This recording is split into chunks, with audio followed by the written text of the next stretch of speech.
तो भाई आप सभी को पता है कि इंडियन गवर्नमेंट्स के नॉर्म्स के अकॉर्डिंग हर एक इंडिया में जो भी कम्प्यूटर सेगमेंट की हो, स्पोर्ट्स सेगमेंट डजंट मैटर, उन हर एक बाइक में आपको FI टेक्नोलॉजी BS6 इंजन के साथ प्रोवाइड कर दी जाती है। लेकिन आज के वीडियो में हम बात करने वाले कि मामलों में कार्बोरेटर सिस्टम FI टेक्नोलॉजी की वजह काफी ज्यादा शानदार थी और इंडिया की जो कम्प्यूटर सेगमेंट्स की बाइक है यानी कि 110 सीसी, 100 सीसी और 125 सीसी बाइक, वहां पे FI टेक्नोलॉजी आ जाने के बाद कौन कौन सी ऐसी प्रॉब्लम है जो कि मिडिल क्लास फैमिली वाले, जो कि या तो फिर इन बाइक को परचेस करने वाले लोगों को फेस करनी पड़ रही है या तो फिर इन फ्यूचर फेस करनी पड़ सकती है। तो हेलो एंड वेलकम दोस्तों, मैं हूं आप सभी का होस्ट साहिल और अगर आप इस चैनल पर नए हैं तो ऐसे इंटरेस्टिंग वीडियोस के लिए चैनल सब्सक्राइब करना ना भूले। So let's get started without wasting a time. तो भाई सबसे पहले मैं आपको एक बात क्लियर कर दूं कि आज हम FI और कार्बोरेटर सिस्टम को कंपेयर करके जानने वाले हैं कि किन मामलों में कौन सी सिस्टम वाली बाइक ज्यादा बेटर थी। क्या कार्बोरेटर सिस्टम ज्यादा बेटर थी या तो फिर नई वाली FI टेक्नोलॉजी आपके लिए ज्यादा बेटर रहने वाली है। तो सबसे पहले मैं आपको एक डेफिनेशन दे दूं अबाउट कार्बोरेटर सिस्टम की, उस सिस्टम का आपकी बाइक में काम क्या था। तो वो सिस्टम वर्क इस तरीके से करते हैं कि आपकी बाइक के जो फ्यूल टैंक है वहां से आपकी बाइक के इंजन तक फ्यूल पहुंचाना, बस इतना ही काम था कार्बोरेटर सिस्टम का आपकी बाइक में। और वो फ्यूल में जो कचरा है उसे वो कार्बोरेटर एब्जॉर्ब कर लेता था, जिससे कि एक प्योर फ्यूल यानी कि एक क्लीन फ्यूल आपकी बाइक के इंजन को पहुंचे और आपकी बाइक की माइलेज आपको अच्छी मिले और उस बाइक की इंजन रिलायबिलिटी ज्यादा शानदार हो जाए। अब हम बात कर लेते हैं FI टेक्नोलॉजी यानी कि फ्यूल इग्निशन सिस्टम।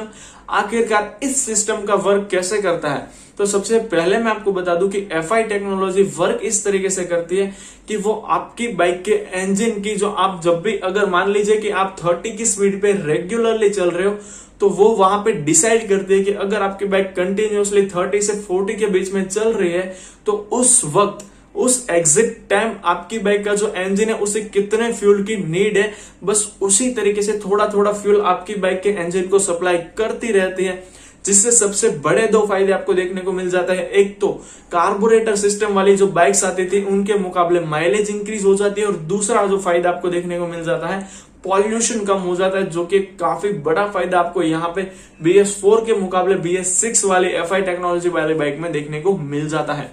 लेकिन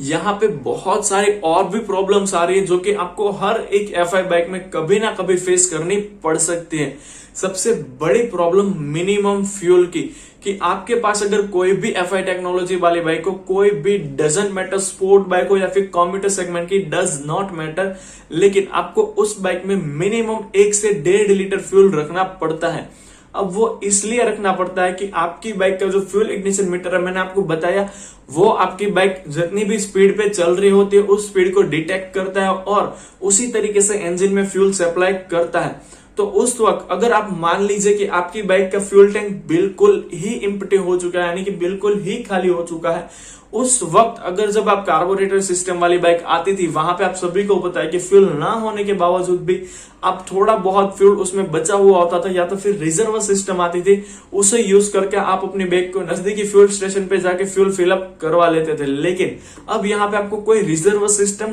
देखने को ही नहीं मिलती, खाली मतलब बिल्कुल ही खाली हो जाता है। अगर आपकी बाइक में 1 पॉइंट भी पेट्रोल दिखा रहा है, अगर वो 1 पॉइंट भी गया तो आपका फ्यूल टैंक बिल्कुल ही खाली हो जाता है, जबकि पहले ऐसा नहीं होता था। वहां पहले वाली बाइक में आपकी सेफ्टी के लिए कहीं ना कहीं थोड़ा बहुत फ्यूल रिजर्व हो जाया करता था। तो अगर आपके पास कोई भी BS6 complaint FI technology bike है तो वहां पे आपकी सेफ्टी के लिए और फ्यूल इग्निशन मीटर को कोई ज्यादा प्रॉब्लम ना आए, उस टेक्नोलॉजी पे ज्यादा कोई लोड ना पड़े, वजह से आपको मिनिमम आपकी कोई भी BS6 कंप्लाइंट बाइक में 1 या 1.5 लीटर पेट्रोल कंपलसरी रखना हो जाता है। अब दूसरा नेगेटिव पॉइंट यानी कि दूसरी जो प्रॉब्लम यहाँ पे देखने को मिलती है वो है उस बाइक में आपको अगर गलती से भी आपका फ्यूल टैंक एम्प्टी हो चुका और उसके बाद अगर आप अपनी बाइक को जोर जबरदस्ती स्टार्ट करने की कोशिश करते हो तो आपकी बाइक का जो फ्यूल इग्निशन सिस्टम है वो खराब हो जाएगा। और अगर वो उनमें से फ्यूल इग्निशन सिस्टम का कोई भी एक भी पार्ट अगर आपकी बाइक का खराब हुआ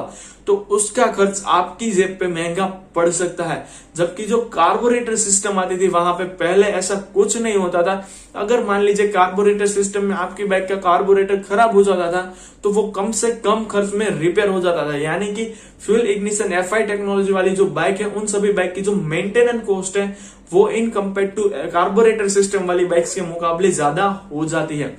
अब एक और पॉइंट है जो कि यहाँ पे FI टेक्नोलॉजी मेजरली फेस करना पड़ता है कि अगर आपके पास कोई भी FI टेक्नोलॉजी वाली बाइक हो, कोई भी डजंट मैटर, लेकिन हाँ वो कॉम्यूटर सेगमेंट की मैं बात कर रहा हूँ 100, 110 या तो फिर 125 सीसी की, वहां पे अगर आप एक चीज नोटिस करोगे तो जो FI टेक्नोलॉजी वाली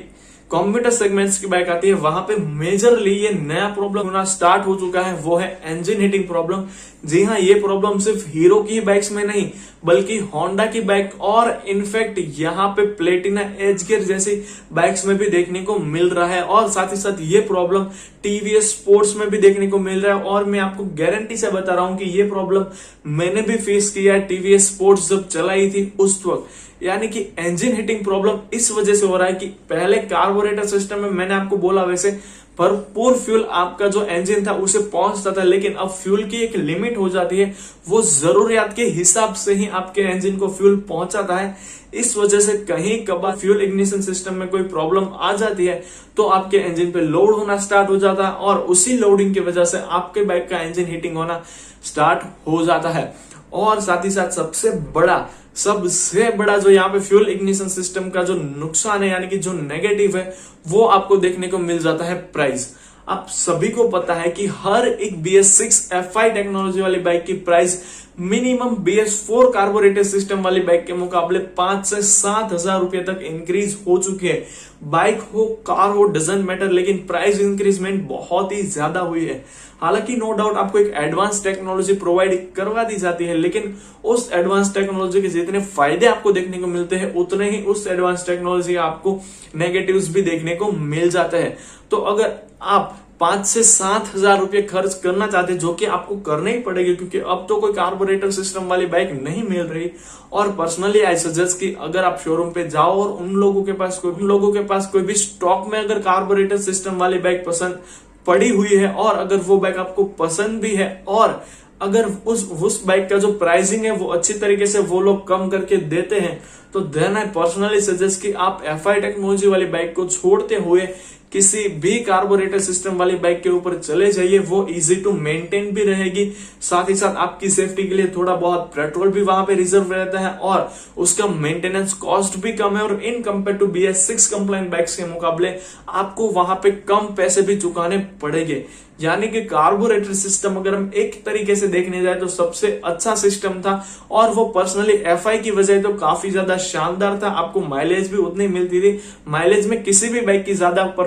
कोई फर्क नहीं आया। सभी कंपनियां बोलती है कि हमारी बाइक में 10%, 15% माइलेज इंक्रीजमेंट हुई है, लेकिन आई एम डेफिनेटली श्योर कि मुझे नहीं लगता किसी भी बाइक की माइलेज में बहुत ज्यादा बढ़ोतरी हुई है। 1 या 2% की माइलेज इंक्रीजमेंट नो डाउट देखने को मिल जाती है। HF डिलक्स पहले भी 70 to 80 माइलेज देती थी, अभी भी वही माइलेज है। ग्लैमर की अगर हम बात करें तो उस बाइक की माइलेज भी स्टिल कंटिन्यू 55